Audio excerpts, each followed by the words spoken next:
Hi, I am your host, David O, and we are the VR Report. I'm with Monika Jo. How are you, Monika? I'm great, thanks, David.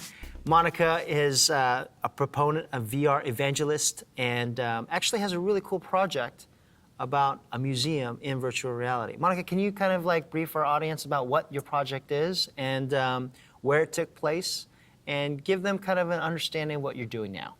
Sure, so the VR Museum is a temporary installation, and I curated some pieces from some of the VR luminaries here in the Valley to bring some cool VPL gear and some old head mounts and some other artifacts to share with the VR community. And it's been a great project, and the hope is someday there'll be a permanent home for all of these cool VR gear.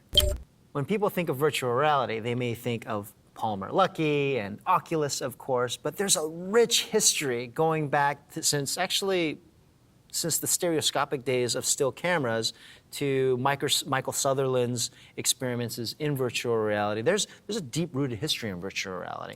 Can you kind of educate me and the audience about what you've learned about virtual reality while working on this museum project? Sure. One of the things that's really fascinating is that the HMD and today the Oculus is really synonymous to VR.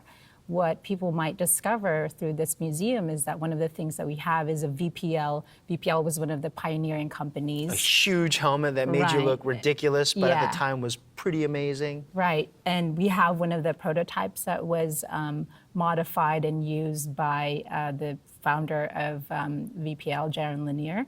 But the interesting thing that people have learned walking through the VR museum is actually the data glove was more an iconic piece of VR back then, and also we have a first VPL. Generation, right? Wow. The first generation VPL glove that we have a couple of generations, but the older one is in circa 1987, and that was really what was associated with VR because high quality graphics was really difficult to deliver, especially for one for each eye, generating graphics as you're moving and everything.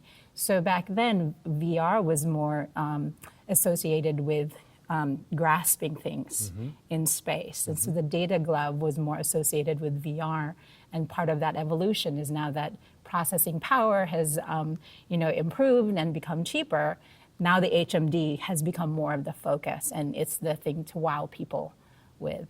You were telling me about this really cool project that you and your husband actually filmed your wedding in VR. Can you kind of elaborate on what that project was about? Yeah, so it was actually a fully immersive VR experience. We were young and broke. Yeah. And so we actually thought about like just eloping, right? And so I worked at this VR entertainment center, and one of our friends said, geez, you're one of our first friends who are getting married. We really want to witness it. How about just having the reception where we have these VR machines and we can play with the VR games, during the reception? And so I sat there and thought, you know what, you could take it one step further and actually have the wedding conducted inside a virtual reality environment. But it was a huge undertaking. So I went to the CEO of the company and I said, I've got this idea. And I'm willing to be like a spokesperson if you want to take it and promote what the company's doing. Then we'll be spokespeople for the company and help me find all the right partners to create this very custom, personal VR experience to get married in. So we had to make a lot of different decisions. We worked with engineers, designers, begged, borrowed, and stole, HMDs from a defense contractor, which were normally used for flight simulation. They were about $35,000 a piece, so we couldn't outfit all of the wedding guests with the VR headsets. So it was just bride, groom, and minister who were we were immersed in the VR environment of Atlantis based on Plato's writings. So pre-cataclysmic Atlantis before it went under, supposedly. Wow. That could have been risky. Yeah, so we took some artistic license, but that's what the modelers built for us, was the island of Atlantis. And you can view the wedding in VR. Yes. Wow, that must have been powerful. I've got to check that out. Yeah, so, we, it was an interesting decision-making process of, deciding what we were going to look like, what our avatars were going to be, and also where we were going to get married in virtual reality, because it was wide open. But we didn't want to lose our grandparents who were going to be sitting there in the audience and wondering what the heck is happening. We didn't want to be in like an abstract, fractal kind of world.